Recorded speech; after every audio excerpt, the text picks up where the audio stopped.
জন্মদিনের দ্বিতীয় অংশের ভলগ নিয়ে আয়া পড়ছি আমি আবার তোমাগো কাছে। চাকদা থেকে ট্রেনে কইরা চইলা গেলাম কৃষ্ণনগর, সেইখান থেকে টোটো কইরা সেনাবাহিনী গো নিয়ে চইলা গেলাম মাদারসার। সবাই মিলে আয়া পড়ছি এইখানে।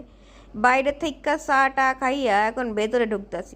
দেখো কি সুন্দর করে সব সাজায় টাজায় রাখছে এইখানে, আবার এখানে বেশ দোকানপাটও আছে।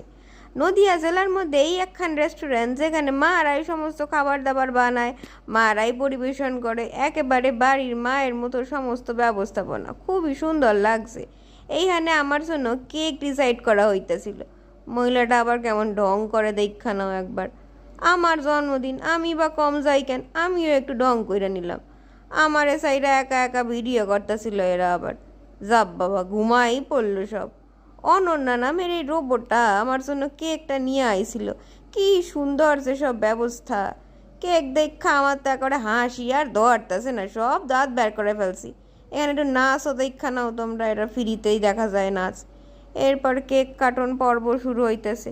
পিহুর যে কি তারা মানিরে কেক খাওয়ানো, সে আর কি কই।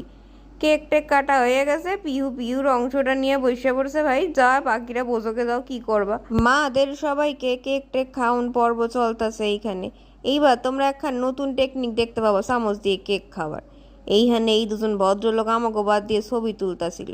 পরের ভিডিওর জন্য সঙ্গে থাইকো কিন্তু।